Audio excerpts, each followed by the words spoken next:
Bonjour à toutes et à tous, lundi 31 mars 2025, cette journée sonne la fin du premier trimestre de l'année. Et le moins qu'on puisse dire, écoutez, c'est que le CAC 40 a fait une très belle performance, il gagne plus de 7% sur ce premier trimestre, alors que les indices américains sont dans le rouge. Une fois n'est pas coutume, mais il fallait bien un rattrapage compte tenu de ce qui s'était passé au cours de la deuxième moitié de l'année 2024 où les indices européens avaient littéralement décroché par rapport aux indices américains. Comme je le dis toujours, les rivières retrouvent leur lit, il y a forcément toujours des équilibres qui se créent dans la durée. C'est pour ça qu'en bourse, il faut toujours savoir être un petit peu patient. Je ne dis pas attendre 10 ans, mais je dis que parfois, écoutez, il faut savoir faire la politique de l'autruche pendant quelques mois.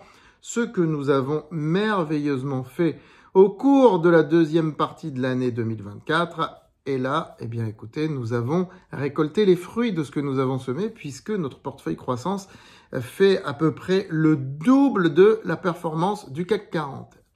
N'est-ce pas beau, tout ça?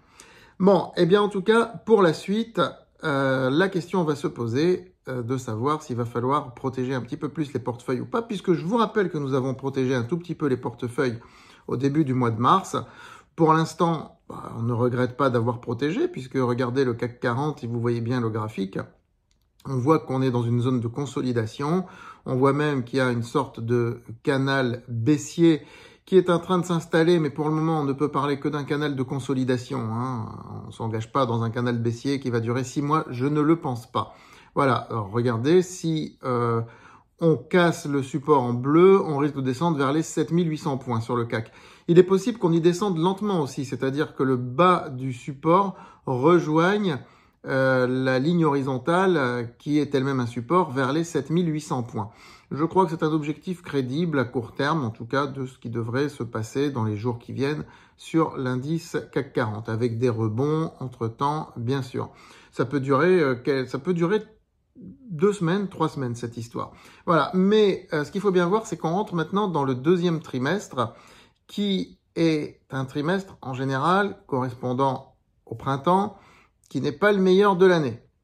Pourquoi? Parce qu'il y a le mois de mai et les mois de mai et juin dans ce trimestre, et qu'en général, statistiquement, on sait très bien que ce sont des mois problématiques sur les marchés.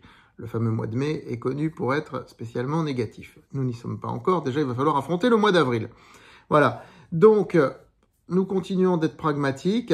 Le marché reste complètement, on va dire, conditionné par tout ce qui peut se passer avec Trump, les droits de douane ou pas de droits de douane. Il y a une instabilité très forte là-dessus parce que un coup, il y a des droits de douane, et puis après, il n'y en a plus, puis après, il y en a à nouveau, puis après, ça touche tel secteur, et les droits de douane, ils peuvent être levés au bout de 2 mois, au bout de 3 mois, on voit comment ils fonctionnent, et Trump a toujours eu tendance, de toute façon, même dans son premier mandat, à déstabiliser les marchés.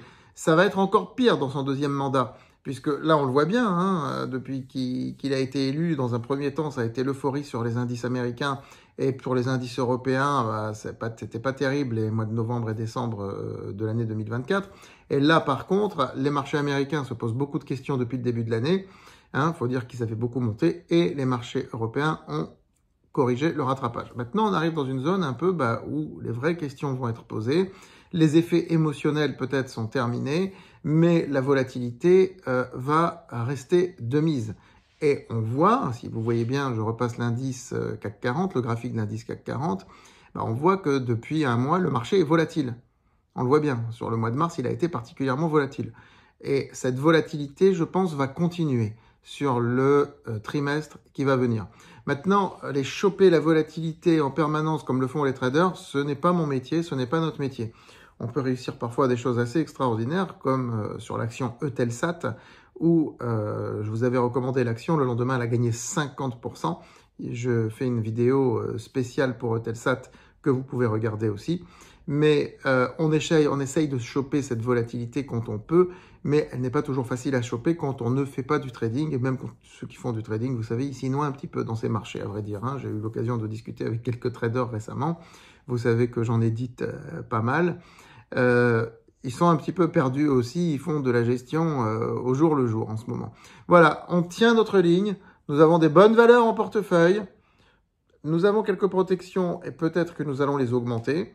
Nous avons des liquidités. Écoutez, pour notre part, nous sommes parés à toutes les éventualités et il n'y a absolument pas de raison de stresser, même si les marchés devaient poursuivre leur correction, ce qui est fort probable après ce début d'année fracassant. Je veux dire, ça ne m'étonnerait pas que le deuxième trimestre le soit beaucoup moins. Voilà, je vous souhaite un très bon début de journée, une très bonne semaine, et puis, si on peut le dire, un très bon trimestre, parce qu'en bourse, la notion de trimestre est importante.